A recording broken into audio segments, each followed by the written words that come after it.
Hello, everybody. Welcome back to the Bitch and Brainstorm podcast. I'm here with Carol Boston, who is one of our panelists for the Elevate Your Customer Experience Summit happening on July 12th. So Miss Carol is a brand new friend of mine. We've never met before. So could you take a moment and introduce yourself so everybody can know? I'd like to get to know you more too. So tell us more about you. Well, my background is as an ex-collegiate and professional tennis player. I am a I have to show you, LSU Tiger. Nice. I have on my LSU purple today. I was very blessed to go there on scholarship.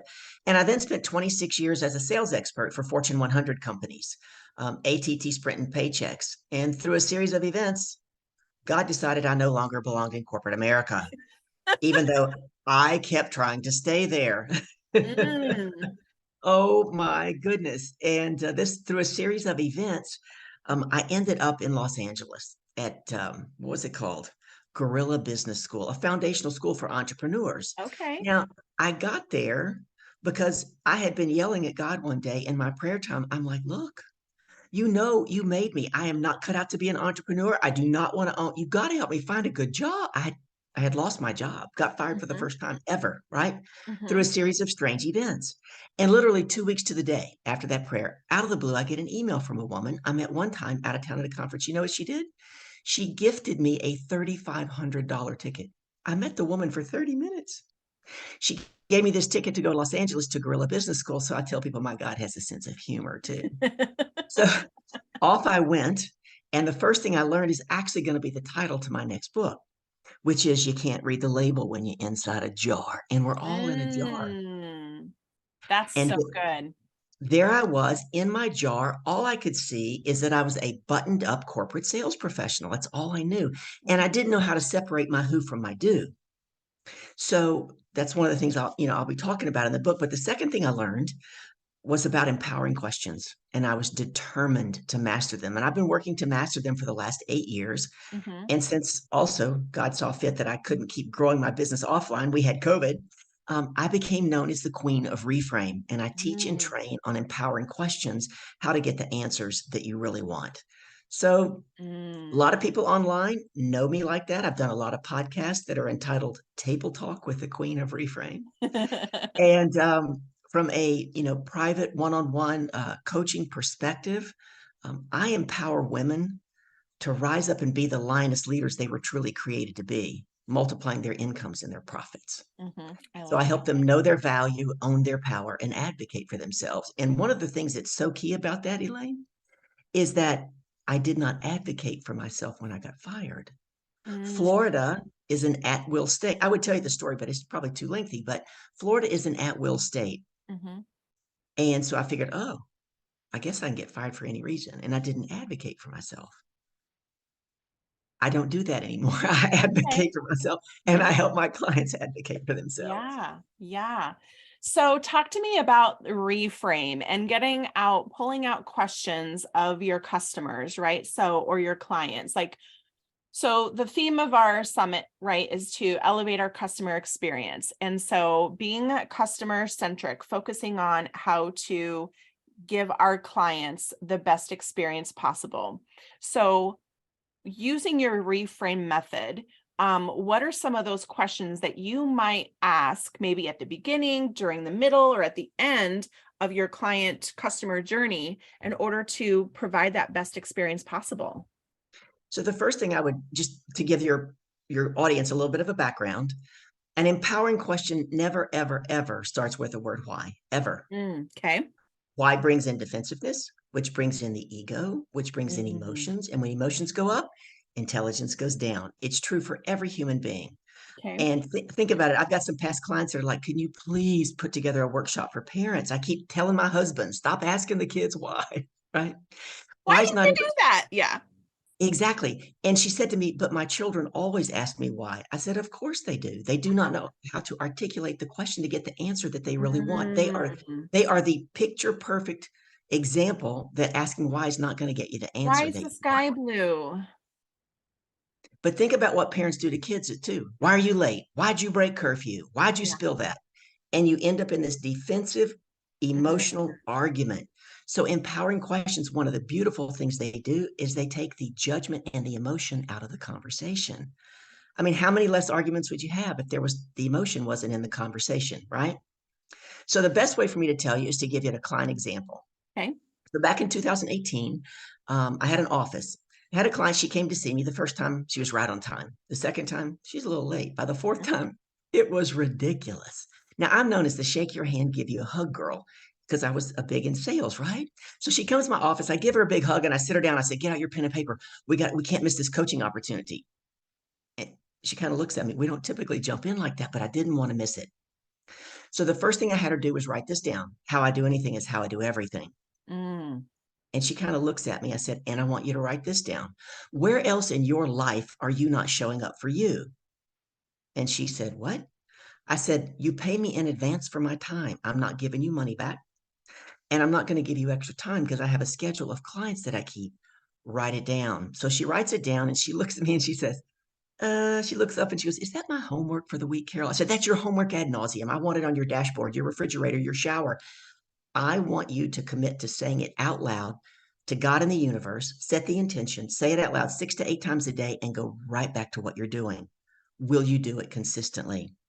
And she said, yes. So I Mhm. don't know, a few weeks goes by, and one day we're sitting there in session, and all of a sudden her eyes get really big, and she goes, oh my God. I said, what? She said, that's another place I'm not showing up for me. And as she began to have these awarenesses, we were able to replace the habits that didn't serve her with good leadership. I'm a leadership empowerment coach, right? With leadership habits and principles that served her. In the course of those 6 months, we doubled her income in her business. Mm. Now, the key thing is, I didn't say to her, why are you so late? Yeah. She would have never had that breakthrough. She would not have had a good customer experience. Hmm. So an empowering question starts with who, what, how, and sometimes where. Yeah. And there's caveats to them. They're specific, Hmm. they're time bound. Hmm. You are not to sit around and figure out the answer, and you cannot be attached to the outcome. And that piece is the hardest piece for people to learn. Hmm. So one of the key things when I told you my book is you can't read the label when you're inside a jar. Yeah.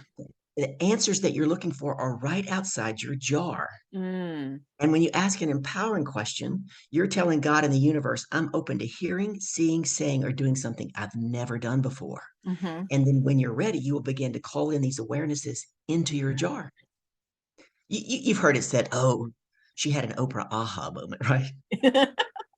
We've, we've all had one of those like, oh my God, I never thought about Yeah. that before. Yeah. Yeah. That's when it's coming into your jar, Hmm. into your awareness for you to be able to see it. I hope that answered your question. Yeah, I love that. I'm wondering if you can touch lightly a little bit on, so one of my favorite, I love the who, what, when, where, why, how. Like I use that as a framework for so many things. I'm wondering, since um you are using empowering questions, could you talk a little, like I feel like this is like at the beginning phase of the customer experience, that customer relationship. How can we ask really great questions of people to find out if we're a good fit to work together, like during like a consultation or a discovery call or whatever you want to call it? Do you have ways where you are able to pull out some of those really great questions and answers to help us discover what's really going on and really getting to the root of maybe why we're having that conversation today and how we might work together in the future? Awesome. So one thing I would say, a question you could ask is, what one thing, remember they're specific, would have to happen with us working together because it's time bound for it to be a win for you, That's so good. right? For it to be a win for you. Yeah. Okay. Hmm. As I'm asking them and gaining more information, I can ask questions just like I did that client. How is that serving you today? Yeah. Right.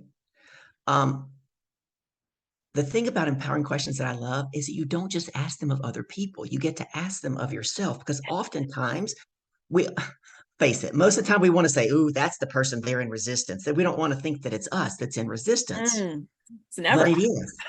That's right.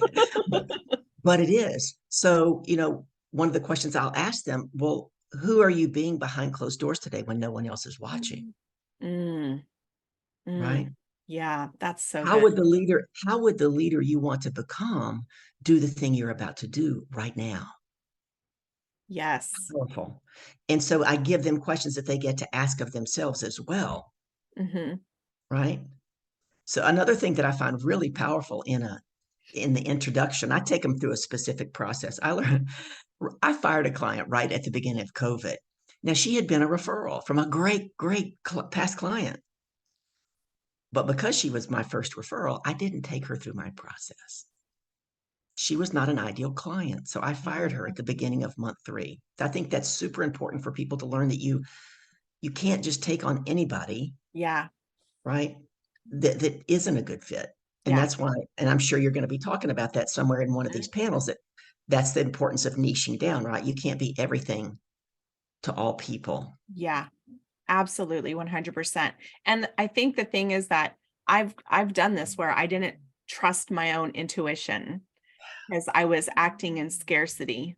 And Hmm. so I took somebody that really, when you have to go, "Oh, I don't, oh my God, I hope they don't show up today." Like that is not a good sign. No, That is not a good sign, not at right? all. So you have to be energetically aligned, values aligned. You have to like you're working towards a common goal, right? Yeah, it has to be.